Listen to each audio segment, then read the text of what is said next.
Hello friends, welcome back to my channel. I am Vriddhi Khanna. आज हम chapter 7 का glimpses of India का second part पढ़ेंगे, जो किसने लिखा है, लोकेश एब्रॉन ने लिखा है।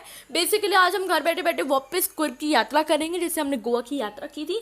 अब हम कुर्ग की सैर करेंगे और ये देखेंगे कि वहाँ का रहन सहन क्या था, खान पान क्या था, लोगों का फेवरेट क्या था, वहाँ पे किस चीज़ की ब्यूटी निकल के उभर कर आती थी। तो अब हम स्टार्ट करते इस चैप्टर को। आगे हम देखते हैं कुर्ग क्या है। बेसिकली इसमें ये चीज़ बता दूं कि कुर्ग जो है कॉफ़ी कंट्री के नाम से जानी जाती है, और ये किस चीज़ के लिए फेमस है, ये रेन फॉरेस्ट और स्पाइसेस के लिए बहुत फेमस है। अब बात की जा रही कुर्ग है कहाँ, तो कुर्ग आपका मैसूर और किसके बीच में, कोस्टल टाउन और मैंगलोर के बीच में है। आपका मैसूर और मैंगलोर के बीच में है, और यहाँ पे किसका एक ब्यूटी निकल कर आता है, एक martial man, beautiful womens and wild creatures, आपके एनिमल्स की एक ब्यूटी निकल कर आती है, एकदम ही अलग से उभार आता है। अगला क्या बोला गया है, कुर्ग और कोडाकू एक स्मॉलेस्ट डिस्ट्रिक्ट है, किसका, कर्नाटका का। आपको ये एमसीक्यूज में आ सकता है कि स्मॉलेस्ट डिस्ट्रिक्ट किस कहाँ का है, किसका है, ये है कर्नाटका का। नेक्स्ट आपका आता है evergreen rain forest covers 30% of this district. मतलब आपका जो एवरग्रीन फॉरेस्ट, मतलब आपकी जो ट्रीज है, आपकी ग्रीनरी है, 30% ऑफ द फॉरेस्ट ने घेर रखा है। मतलब वहाँ की ब्यूटी मार्शल मैन, वुमेन्स और वाइल्ड क्रिएचर्स के साथ साथ पेड़ों की भी है वहाँ पे। मतलब इतनी ज़्यादा उभर के जो आती है, जो अलग ही ब्यूटी दिखती है, वो 30% किसकी है, एवरग्रीन फॉरेस्ट की है। अगला आपका है कि जब वहाँ पे बारिश होती है तो कौन सा महीना होता है जिसमें बड़े अच्छे दिन होते हैं, वो होते हैं सितंबर और मार्च। They are the joining months. मतलब ये महीना जो है सितंबर से लेके मार्च तक, ये एक वो महीना है जिसमें बारिश के दिनों में वहाँ का दिन, वहाँ की एकदम जो आसपास की सराउंडिंग्स है, एकदम उभर के आती है, एकदम अच्छी होती है, एकदम जॉयफुल होती है। नेक्स्ट पैराग्राफ में चलते हैं।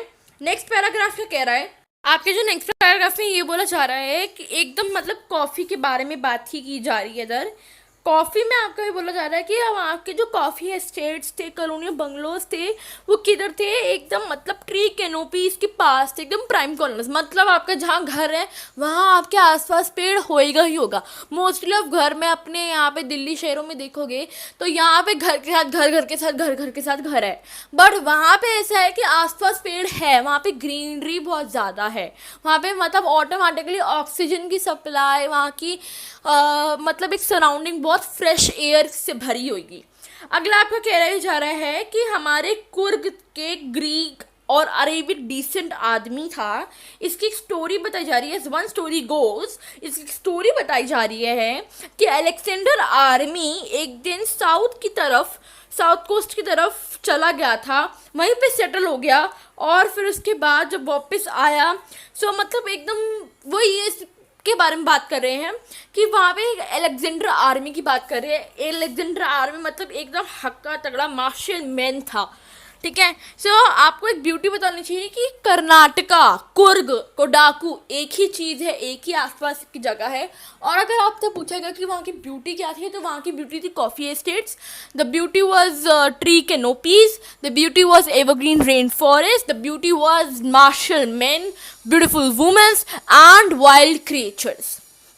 द नेक्स्ट वन इज, अब नेक्स्ट पैराग्राफ में आपको ये बोला जा रहा है कि अब हमने, याद होगा आपने मेरी वीडियोस देखी होंगी, मुझे उम्मीद है आपने देखा होगा कि गोवा वाले चैप्टर में जब मैंने पढ़ाया था तो वहाँ का कपड़े बताए गए थे कि गोवा के कपड़े कैसे होते हैं, बेकर्स क्या कपड़े पहनते हैं। बट यहाँ पे आप एक चीज़ नोटिस करोगे कि जब हम गोवा का चैप्टर पढ़ रहे थे तब हम बेकर्स की बात कर रहे थे, जब हम कुर्ग का चैप्टर पढ़ रहे थे तो हम मार्शल मैन्स की बात कर रहे हैं। तो यहाँ पे मार्शल मैन्स के कपड़े भी अलग होते थे। मार्शल मैन के कपड़े क्या होते थे, there was a long black coat with an embroidered waist belt. अब उनके एक लॉन्ग ब्लैक कोट थी जो कि किसके साथ थी, बेल्ट के साथ थी। आपने ऊपर फोटो में देखा ही होगा, अपनी बुक्स में देखो, वहाँ पे इस कपड़े को क्या कहा जाता था, कूपिया, कूपिया कहा जाता था। और ये लोग कौन पहनते थे, अरब्स पहनते थे। अब आपका नेक्स्ट पैराग्राफ में ये बोला जा रहा है कि the Coorg regiment is one of the most decorated in the Indian army and the first chief of the Indian army was general Cariappa. अब ये बोला जा रहा है कि इंडियन आर्मी के जो फर्स्ट चीफ थे, वो इंडियन आर्मी के फर्स्ट चीफ थे वो जनरल करियप्पा थे, जो कि कौन थे, कुर्गी थे। तो General Cariappa was the first Indian chief member of that who was a Coorgi. तो ये लिखा आ सकता है, एमसीक्यूज में आ सकता है, क्वेश्चन आंसर्स में भी आ सकता है।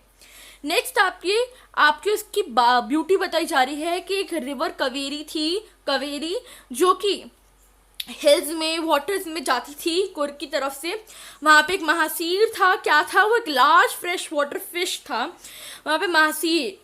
ना अगला आपका बात की जा रही है किंग फिशर्स की बात की जा रही है, स्क्वायरल्स की बात की जा रही है, लांगर्स की बात की जा रही है, बहुत सारे यहाँ पे वाइल्ड क्रिएचर्स की बात की जा रही है।